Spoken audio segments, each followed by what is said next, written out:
अरिहंतों को नमस्कार, श्री सिद्धों को नमस्कार, आचार्यों को नमस्कार, उपाध्यायों को नमस्कार। जग में जितने साधु गण हैं,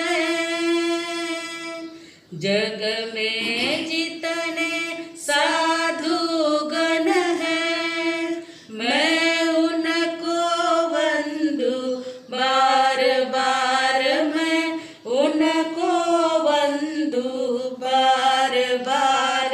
अरिहंतों को नमस्कार, श्री सिद्धों को नमस्कार।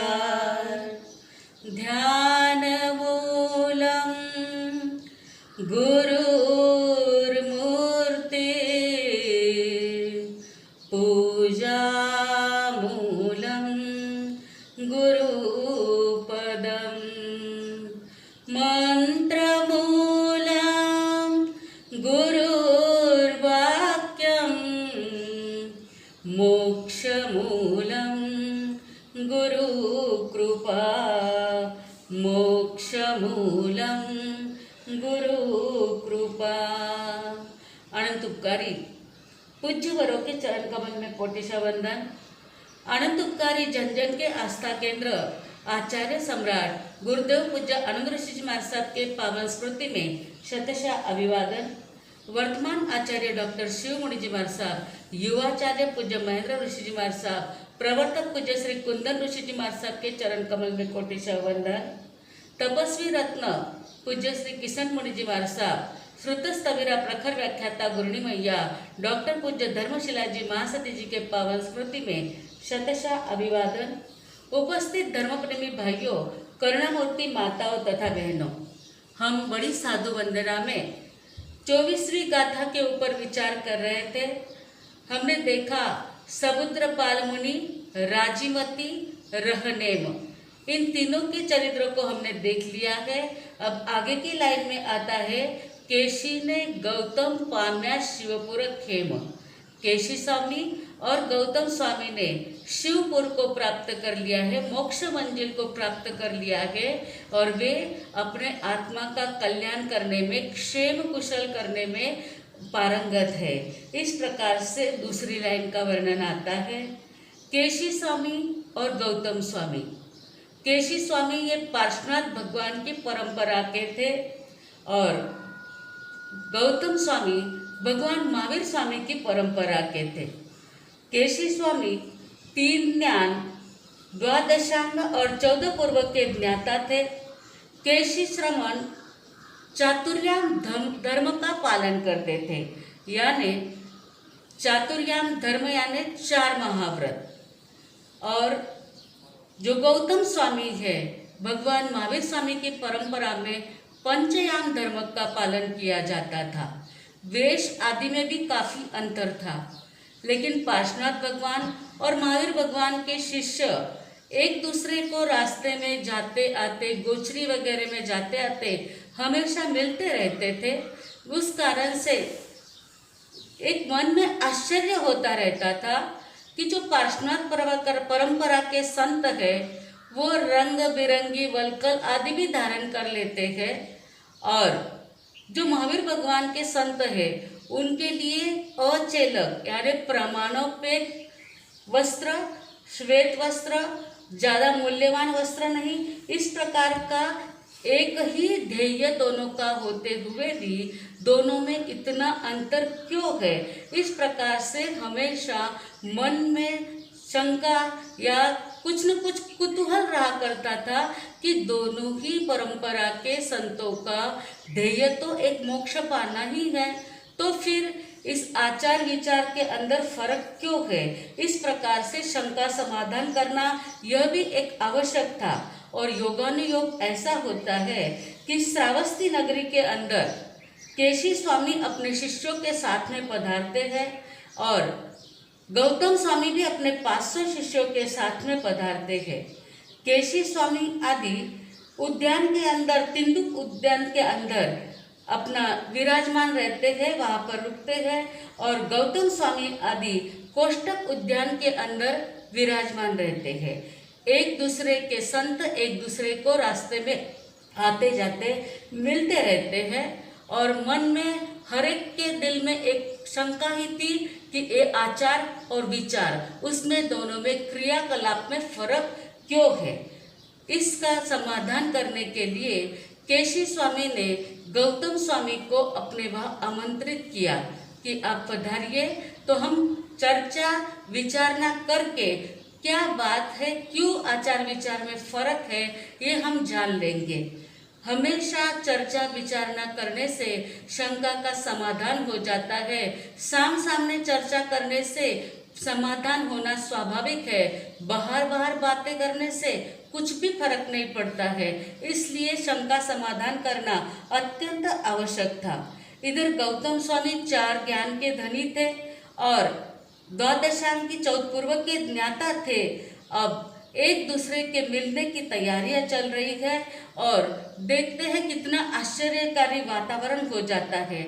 जैसे ही श्रावस्ती नगरी के लोगों को पता चला कि केशी स्वामी और गौतम स्वामी आज दोनों का मिलन होने वाला है। आप लोगों को भी 2 संतों का, जो बड़े बड़े आचार्यों का जब मिलन होता है तो एक उत्सुकता रहती है, कैसे मिलेंगे, क्या करेंगे। वैसे ही सब लोगों को उत्सुकता तो थी और उस समय तो मात्र श्रावक श्राविका ही नहीं, देव दानव गंधर्व यक्ष राक्षस किन्नर सभी के सभी वहाँ पर उपस्थित हो जाते हैं और दोनों का क्या विचार विमर्श होता है यह देखने के लिए सब उपस्थित हो जाते हैं। अब दोनों ही एक दूसरे को मिलने के लिए उत्सुक है। जैसे केशी स्वामी के पास में गौतम स्वामी विचार करते हैं कि भले ही यानी पद के हिसाब से और ज्ञान के हिसाब से गौतम स्वामी बड़े थे, परंतु केशी स्वामी पार्श्वनाथ परंपरा के थे। इसलिए गौतम स्वामी ने कहा नहीं, मैं स्वयं होकर ही केशी स्वामी के पास में जाऊंगा। शंका तो वास्तव में प्रश्न का समाधान तो केशी स्वामी और उनके संतों को करना था, परंतु गौतम स्वामी के विचार की इतनी विशालता थी कि स्वयं चल करके वे केशी स्वामी के उद्यान में जाते हैं अपने शिष्य मंडल के साथ में। जैसे ही केशी स्वामी को पता चलता है गौतम स्वामी पधार रहे हैं, तुरंत लेने के लिए आगे जाते हैं, बहुत अंतकरण से सत्कार सम्मान करते हैं, दूसरे के गुणगान गाते हैं, तो वे गुणगान हमारे में आ जाते हैं। वे गौतम स्वामी को शुभ वचनों से, अच्छे अच्छे वचनों से सम्मानित करते हैं। जिस गुण की अनुमोदना करते हैं नरनार, जिस गुण की अनुमोदना करते हैं नरनार, वह गुण उसके पीछे आता है छाया के अनुसार। वह गुण उसमें आता है छाया के अनुसार। सामने वाले के गुणों की प्रशंसा करने से वे गुण अपने में छाया के अनुसार आ जाते हैं। तो केशी स्वामी और गौतम स्वामी एक दूसरों के गुणों का वर्णन करते हैं, जो आसपास के सभी लोग सुनते हैं। बहुत सारे लोगों को आदत होती है कि किसी भी व्यक्ति में दोष का ही दर्शन करना। किसी व्यक्ति के लिए पहले तो वे ऐसे है, वो वैसे है, दुर्गुण बोलेंगे तो स्वयं में दुर्गुण ही छाया की तरह आएंगे और सद्गुण बोलेंगे तो स्वयं में सद्गुण ही छाया की तरह आएंगे। तो अपने मुंह से दूसरों के दुर्गुणों को कहकर मुंह भी खराब क्यों करें और अपने जीवन में भी दुर्गुणों का आगमन क्यों करना चाहिए। हो सके तो अच्छा बोलो, नहीं तो चुप बैठना चाहिए। परंतु ये दोनों ही संत एक दूसरे के गुणगान करते हैं और सुनने के लिए श्रोतागण आदि सभी तैयार है। अब केशी स्वामी गौतम स्वामी को पूछते हैं कि मेरे मन में बहुत दिनों से कुछ शंकाएं है, उसका समाधान करना मैं चाहता हूँ, तो आप मेरा समाधान करोगे? तब गौतम स्वामी कहते हैं, बहुत सरल थे गौतम स्वामी। उन्होंने कहा कोई बात नहीं है, जो भी आपके मन में समाधान करने जैसा शंका है उसका समाधान मेरी बुद्धि के अनुसार या शास्त्र में कहे उसके अनुसार जैसा मुझे जमेगा मैं समाधान करने की कोशिश करूँगा। ऐसा नहीं कहा, नहीं नहीं मुझे तो सब कुछ मालूम है, मैं सब बता दूंगा, नहीं, परंतु भगवान महावीर भगवान की कृपा से जो भी जैसा आएगा वैसा समाधान मैं आपका करने का विचार करूंगा, करने की कोशिश करूंगा। तो केशी स्वामी ने सबसे पहला प्रश्न यही पूछा कि पार्श्वनाथ भगवान की परंपरा में चातुर्याम धर्म था और अभी आपके यानी महावीर भगवान के परंपरा में पंचयाम धर्म है, तो ये क्या कारण है इतना फर्क? चातुर्याम यानी पंचयाम, इसमें चातुर्याम यानी 4 महाव्रत, अहिंसा, सत्य, अचौर्य और अपरिग्रह। तो उसमें जो ब्रह्मचर्य व्रत है वह पार्श्वनाथ भगवान की परंपरा में उसका अलग से वर्णन नहीं किया गया है। इसका मतलब यह नहीं कि वह संत अब्रह्मचारी थे, उन्होंने परिग्रह के साथ में स्त्री परिग्रह का भी त्याग कर दिया था। इसलिए ये चातुर्याम धर्म है और पंचयाम धर्म यानी 5 महाव्रत। तब गौतम स्वामी ने समझाया कि ये चातुर्याम और 5 याम धर्म की प्ररूपणा करने का कारण कि पहले तीर्थंकर ऋषभदेव भगवान के समय में भी पंचयाम धर्म था और भगवान महावीर स्वामी के समय में भी पंचयाम धर्म है। इसका कारण पहले तीर्थंकर के समय के जो संत थे, साधक थे, वे रुजु यानी दिल से सरल थे परंतु बुद्धि से इतने प्राज्ञ नहीं थे, इसलिए पंचयाम धर्म का है। और अंतिम तीर्थंकर जो महावीर है वे भी जड़ यानी इतने प्राज्ञ नहीं है, जड़ और वक्र है, इसलिए जो वक्र होते हैं उनके लिए ज़्यादा नियमों का पालन करवाना आवश्यक हो जाता है। वो परिग्रह के साथ में स्त्री की मर्यादा कराना भी जरूरी था, इसलिए अलग अलग से धर्म बताया गया है। बाकी तो ध्येय एक ही है, लेकिन 4 महाव्रत की जगह भगवान ने 5 महाव्रत बताए हैं। तब केशी स्वामी कहते हैं कि आप अत्यंत स्वभाव से सरल हो, प्रकृति आपकी अत्यंत सरल है। आपने जो मुझे समाधान कराया है उसका मुझे बहुत अच्छा समाधान हो गया है।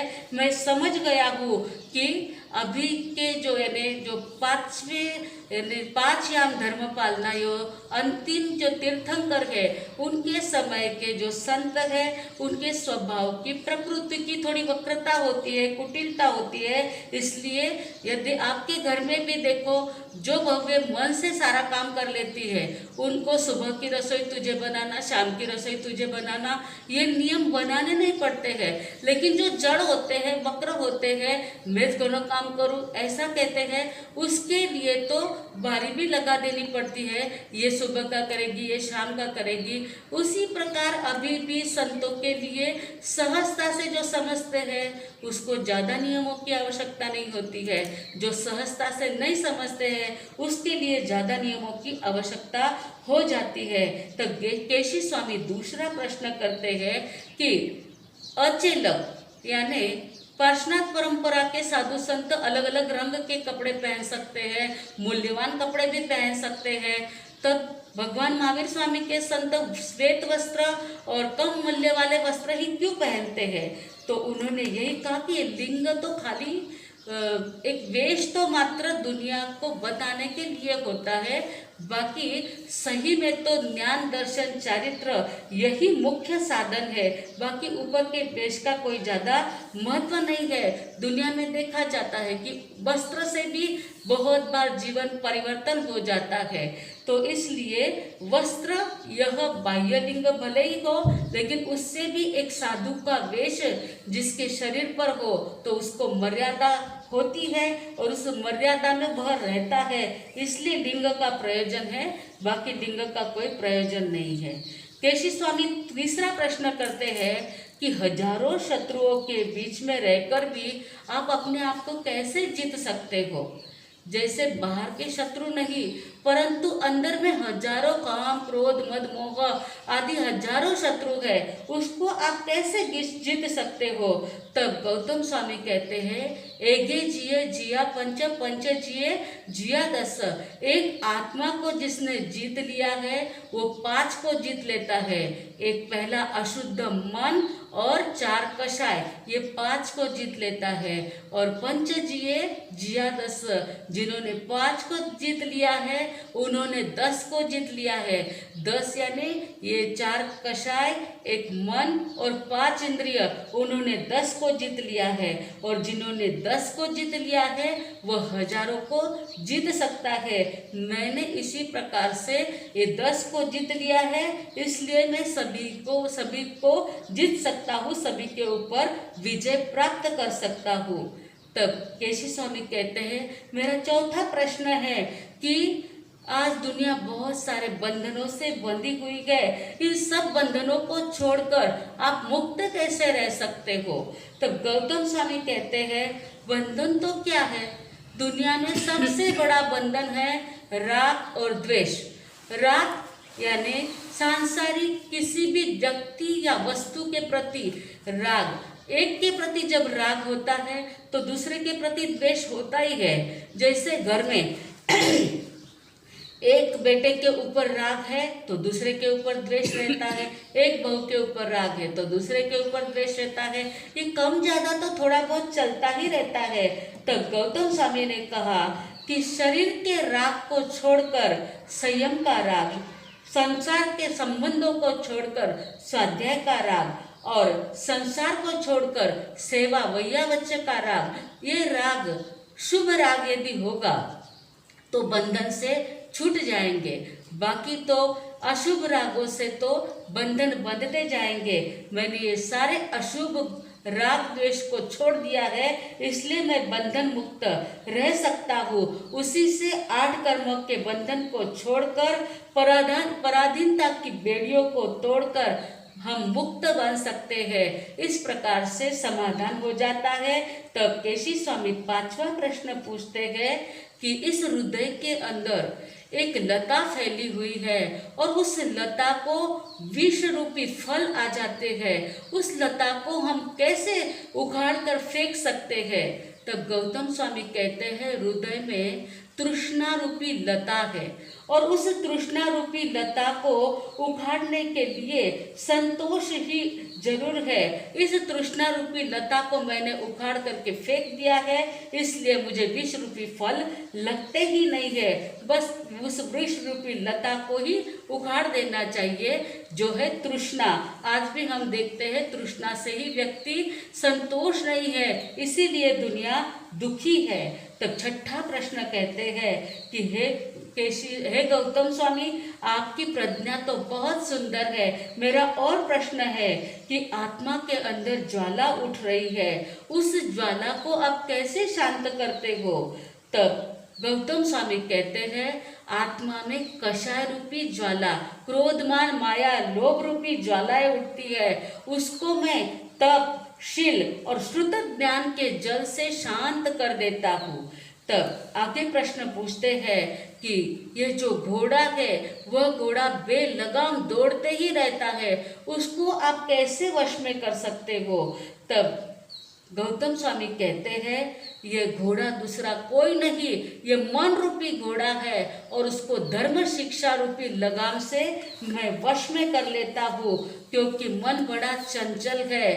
क्यों आज दुनिया में सारे जितने भी भोगोपभोग, इंद्रियों के कषाय, विषय, ये सारे ही मन के कारण ही होते हैं और दुनिया उस मन को मनाने में ही और तन को सजाने में ही पड़ी है। इसीलिए कहा है, मन को मनाने में, तन को सजाने में, व्यर्थ गवाया जीवन हो, धन को मिलाने को दिन रात दौड़े तू, करता हला को यत्न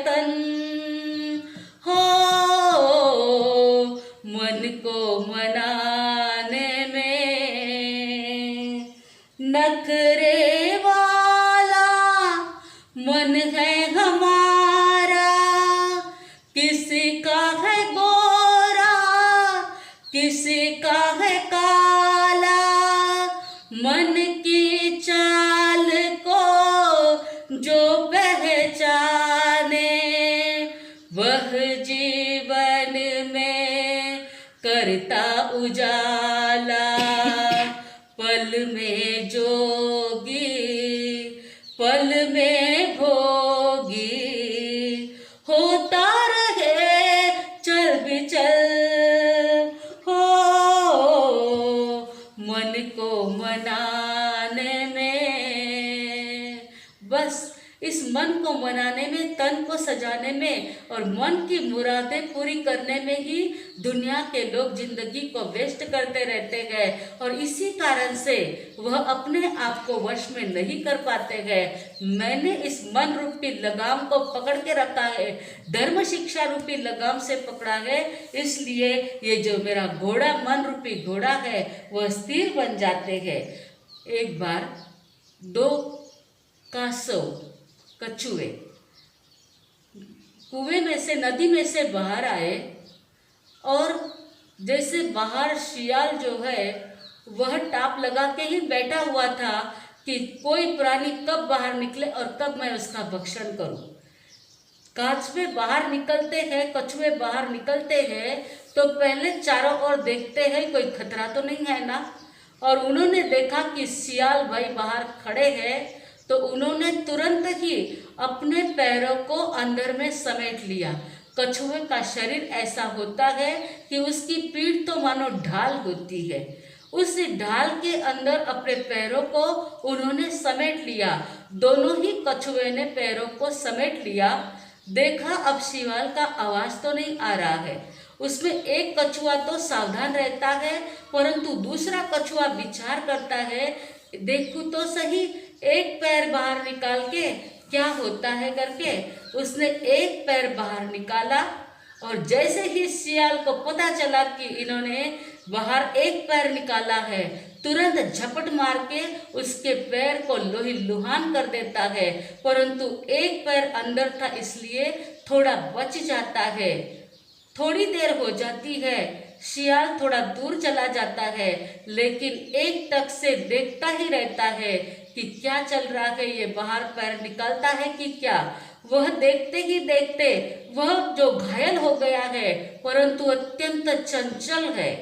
मन जिसका चंचल रहता है उसके ऊपर आपत्ति विपत्ति आए बिना नहीं रहती है, और जो स्थिर मन वाला होता है भले ही उसको विपत्ति आ भी जाती है तो वह स्थिर रह करके यह भी दिन जाएगा सोच करके स्थिर बन करके अपने आप को समेट सकता है, परंतु अस्थिर व्यक्ति की हालत उस कछुए के समान हो जाती है। तो जब कछुए ने देखा कि अभी आवाज वापस नहीं आ रही है तो तुरंत उसने अपना दूसरा पैर फैलाया और शियाल ने आकर के उससे दूसरे पैर को भी लोई लुहान कर दिया और वह कछुआ प्राण उसको त्यागना पड़ा। परंतु दूसरा कछुआ था बेचारा रात भर वैसे ही बैठा रहा, कुछ भी उसने हलन चलन कुछ नहीं की और शांति से बैठा रहा। देखा अब शियाल यहाँ पे है ही नहीं, अपने स्थान पर चला गया है, तब जाके कछुआ अपने पैर को फैला करके अपने गंतव्य स्थान पर पहुंच गया।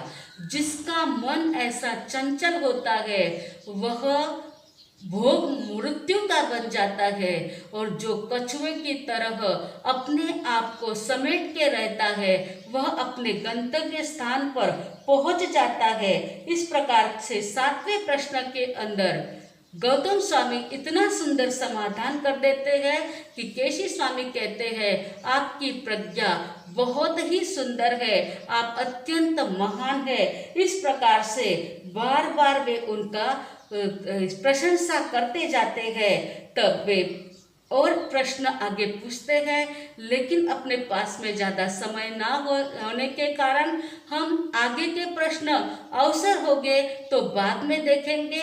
ये सारे प्रश्न अपने जीवन को भी परिवर्तन करने जैसे ही है। हम भी अपने शत्रुओं के ऊपर विजय प्राप्त करने के लिए पहले 4 कषाय मन, 4 कषाय और 5 इंद्रियों के ऊपर विजय प्राप्त करेंगे तो अपने आप को जीत सकेंगे। शरीर, संबंध और संसार का राग छोड़ करके हमें भी अपने जीवन में संयम, स्वाध्याय और सेवा का राग बढ़ाना चाहिए तो अपना जीवन शुद्ध ज्ञान से सुंदर बन सकता है। तो कहने का मतलब इतना ही है कि जैसे केशी स्वामी और गौतम स्वामी का जो वार्तालाप चल रहा था, वैसा ही हमारे जीवन में भी जो भी कोई मिलते हैं, वाद विवाद की अपेक्षा चर्चा विचार न करके हम अपने आप को स्वस्थ मस्त कर सकते हैं। बोलो महावीर स्वामी भगवान की जय। प्रवचन के अंदर के सवाल। आज का पहला सवाल है, गौतम स्वामी कौन से उद्यान में विराजमान थे? गौतम स्वामी कौन से उद्यान में विराजमान थे? दूसरा प्रश्न है, हृदय में कौन सी लता है? हृदय में कौन सी लता है? यह दूसरा प्रश्न। तीसरा प्रश्न है, गौतम स्वामी किसकी परंपरा के थे? गौतम स्वामी कौन से तीर्थंकर की परंपरा के थे? यह तीसरा सवाल है। रोजाना की तरह आपको इसके जवाब देने हैं। आज के सामूहिक पचकान। भोजन के पहले 5 नवकार मंत्र गिनना भूल जाओ तो 11 नवकार मंत्र दिन भर में कभी भी गिन लेना। और आज का नियम रहेगा कि ऊपर से नमक नहीं लेना है। भोजन में ऊपर से कच्चा नमक का वापर नहीं करना, यह आज का और एक नियम रहेगा। बड़े महाराज साहब भी आपको पचकान कराएंगे, उसके बाद मंगल पाठ। भोजन के पहले 5-5 नवकार मंत्र गिनना भूल जाओ तो 11 नवकार मंत्र दिन भर में कभी भी गिन लेना। और ऊपर से कच्चा नमक भोजन में नहीं लेना। धारणा प्रमाण उपयोग से पचकान। ओ श्रे गुरुदेव गुरुनी जी महाराज साहब की आज्ञा से चतारी मंगलम, अरियंता मंगलम, सिद्धा मंगलम, साहु मंगलम, केवली पणत्तो धम्म मंगलम। चतारी लोगुत्मा, अरियंता लोगुत्मा, सिद्धा लोगुत्तमा, साहु लोगुत्तमा, केवली पणत्तो धम्म लोगुत्मो। चतारी शरणं पवज्जामि, अरियंते शरणं पवज्जामि, सिद्धे शरणं पवज्जामि, साहु शरणं पवज्जामि, केवली पणत्तम धम्मं शरणं पवज्जामि। 4 शरणा, दुख हरना, सुख करना, आनंद करना, मंगल करना, सकल कार्य सिद्ध करना, औरन शरणों कोय, जो भवि प्राणी आदरे तो अक्षय अविचल पद होय। बोलो भगवान महावीर स्वामी की जय।